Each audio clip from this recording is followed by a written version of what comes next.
नमस्कार, श्री स्वामी समर्थ, जय शंकर सर्वांना. मीच तुमचा मिस्तो विघ्नेश माझ्या यूट्यूब चॅनलमध्ये सर्वांचं सहर्ष स्वागत करतो. तर मी आज आलो आहे विजय दत्त श्री स्वामी समर्थ मठात. आज स्वामींनी महादेवांचं रूप घेतले ते तुम्हाला दाखवायचा प्रयत्न करतो. तसेच आज मठात होणारे भस्म आरती आणि जे काही कार्यक्रम होणार आहेत ते तुम्हाला पूर्णपणे दाखवायचा प्रयत्न करतो. तर ब्लॉगमध्ये कंटिन्यू राहा.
गाईज माझा आवाज येणार आहे की नाही माहीत नाही, बट मी तुमच्यासाठी आहे ना आता इकडे पत्र्यावर चढलो आहे. बाजूला बघू शकता झाडावर वगैरे चढून मी तुमच्यासाठी शूटिंग केली आहे. सो आता इथे सेवेकरी जी काय मजा केली आहे, जी काय धमाल केली आहे ती तुम्हाला दाखवतो, बघत राहा.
गाईज आता थोड्याच वेळात भस्म आरती चालू होते आहे आणि मी भस्म आरतीचं शूट करण्यासाठी परत एकदा पत्र्यावर चढलो आहे आणि इकडनं बेस्ट व्ह्यू आहे, तर तो तुम्हाला दाखवायचा प्रयत्न करतो. जरूर बघा आता भस्म आरती.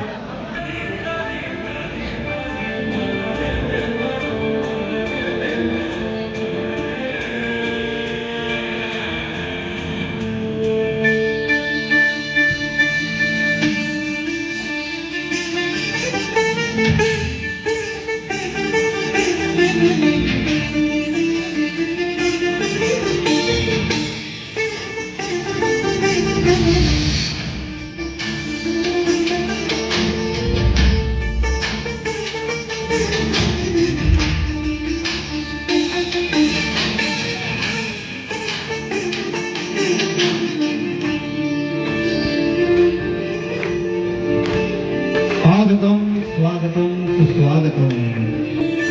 विजय दत्त श्री स्वामी समर्थ मठ महाशिवरात्री प्रीत्यर्थ सादर करीत आहोत भस्मारती भस्मारती भस्मारती.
ते माहिती तुम्हाला नसतात. भस्म बऱ्याच आरतीला लोकांना जी माहिती असतात, बऱ्याच एवढी काही पब्लिक लोकांना आली ना, माहिती एवढी देखील पब्लिक नसतात. आली ना, ती तो तुम्हाला दाखवतो आता. लोकांपर्यंत पब्लिक बघा पोहोचवण्याचा तुम्ही. हा असतो आणि असंच नेहमी तत्पर आम्ही राहूया सेवेसी. बोला श्री स्वामी समर्थ महाराज की, स्वामी समर्थ महाराज की. हर हर हर हर हर हर. ओम नमः शिवाय. पूर्ण कंपाऊंड, महाशिवरात्रीच्या पूर्ण नवलकर पुन्हा एकदा शुभेच्छा. कंपाऊंड श्री स्वामी समर्थ. पूर्ण जय जय स्वामी गजबजलाय, समर्थ. पूर्ण गजबजलाय. तर मित्रांनो, आपल्यासोबत आहे श्रीदादा, आणि श्रीदादा प्रत्येक टायमाला बोलत आलं आहे की कोणताही सण सेलिब्रेट करताना किंवा साजरा करताना सेवेकरांशिवाय तो सण साजरा होत नाही. आणि ह्यावेळेसही आता जी भस्म आरती झाली त्याच्यात अनेक सेवेकरांचा प्रचंड मोलाचा म्हणजे वाटा आहे. तर दादा, त्या सेवेकरांबद्दल तू काय बोलशील? एकतर मला असं म्हणायचं आहे की स्वामींनी सर्वांची निवड केलेली असते. कोणाच्या हातून काय व्हायला हवं ह्याची निवड मी करत नसतो, तर स्वामी करत असतात. आणि 5 बोटं एकत्र आल्याशिवाय तोंडात घास जात नाही असं मला म्हणायचं आहे. तसंच हा उत्सव कोणताही उत्सव साजरा करताना हे सर्व सेवेकरी खूप मनापासून इथे सेवा करत असतात आणि सेवा करताना निस्वार्थी मनाने सेवा करतात. आपल्याला या मठासाठी काय योगदान करता येईल, आपल्याला अंग मेहनत करता येईल, आपल्याला ॲज अ उत्सवासाठी लागणारा खर्च असो किंवा काय, हे सगळे आम्ही सेवेकरी मिळून खूप जास्तीत जास्त म्हणतात ना, तो शिवधनुष्य पेलवण्याची ताकद स्वामी देत असतात. आणि अशा प्रकारे हा उत्सव साजरा होतो. आणि सगळ्या मी आलेल्या भक्तांना किंवा आलेल्या स्वामी सेवकांना मी एकच सांगत असतो की या उत्सवामध्ये, या मठामध्ये जे काही चांगलं असेल ते स्वामींचं आहे. आणि ज्या काही उणिवा असतील त्या उणिवा फक्त आमच्या असतील. आणि त्या उणिवा नक्कीच स्वामी आमच्याकडून पुढच्या काही कार्यक्रमासाठी म्हणतात ना की ते आम्हाला त्यातून एक माहिती म्हणतात ना की शिक्षण देतात किंवा हे पुढे होता कामा नये. म्हणजे एक चूक आपली झाली तर ठीक आहे, पण ती चूक 1000 वेळा आपल्याकडून होता कामा नये. आणि आपल्या मठातले हे सेवेकरी खूप खूप खूप जास्तीत जास्त पटीने मेहनत करतात. रात्रंदिवस इथे मेहनत करतात, स्वामींची सेवा करतात. आणि त्या सेवेचं फळ म्हणजे मला सांगायला आवडेल की स्वामींसाठी कोणी एक घास दिला ना तर स्वामी त्याच्या 1000 घासांची सोय नेहमी करत असतात. स्वामींचं सर्वांकडे लक्ष असतं, स्वामींचं अगदी बारीक लक्ष असतं सगळ्यांकडे. त्यामुळे जो सेवा करतो स्वामी त्याला नक्कीच मेवा देतात. आणि कोणीच मेवा मिळावा म्हणून करत नाही. तर स्वामींची सेवा करताना एक मन वेगळ्या विश्वात हरवून जातं, वेगळ्या एका वातावरणात हरवून जातो. आणि प्रत्येक सेवेकराच्या घरी म्हणा किंवा काय पर्सनल आयुष्यामध्ये काही नाही तर काय थोडेफार टेन्शन्स असतातच, पण इथे आल्यानंतर एक वेगळ्या प्रकारची आत्मशांती मिळत असते, मनशांती मिळत असते. म्हणून इथे सेवेला प्रत्येकजण येतो. आणि आल्यानंतर सेवा करत असताना दिवस कसे निघून जातात हेही कळत नाही. काहीच आता आपल्यासोबत आहे सुदर्शन दादा, आणि सुदर्शन दादाचं एक रूल आहे की जो मठात येणारा भक्त आहे तो उपाशी पोटी जाता कामा नये. तर ह्यावेळेस उपवासासाठी काय केलेलं जातं तू? कसं आहे ना विघ्नेश, दरवेळेस आपण दर गुरुवारी दाल खिचडी वगैरे करतो. दुपारी साबुदाण्याची खिचडी होती आणि आता रात्री भाविकांसाठी आपण साबुदाण्याची खिचडी केली होती, जेणेकरून उपास त्यांनी धरला आहे त्यांच्यासाठी ते सोयीस्कर होतं. आणि सोबत आपण ज्यूस देत होतो, ॲपल ज्यूस. तर हे आम्ही आधीच प्लॅनिंग केलं होतं की येणाऱ्या प्रत्येक भाविकाला हे लाडू वाटप करायचं होतं, पण काही कारणास्तव ते करता आलं नाही. म्हटलं मॅनेज आम्ही थोडंसं कमी पडलो, पण जे आज जो तुम्ही प्रोग्राम पाहिला, एकूण एक सेवेकरी आणि सगळ्यात करते करविते सर स्वामी आहेतच, त्यांच्यामुळे ते सगळं शक्य झालं. दुसरा श्रीदादा आहे, सगळं म्हणजे ऑलराऊंडर, डोकं लावण्यापासून डिझायनिंग असो किंवा फिजिकली मेंटली सगळं त्याच्यावर प्रेशर असतो. आम्ही त्याच्यासोबत असतोच. मी आणि आमचे सेवेकरी जेवढे सेवेकरी आहेत सगळ्यांची मेहनत आहे.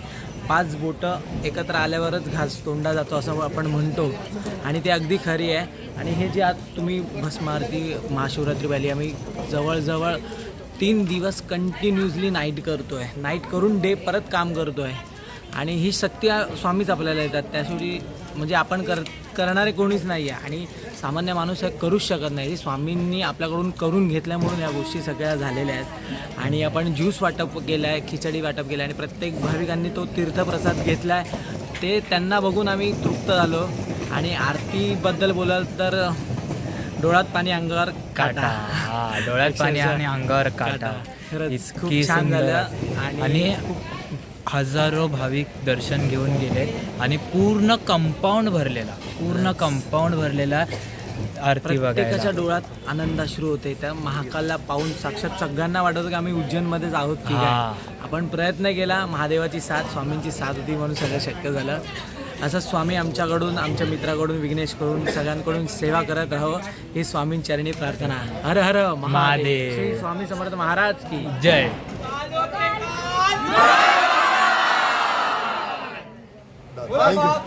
भगवान की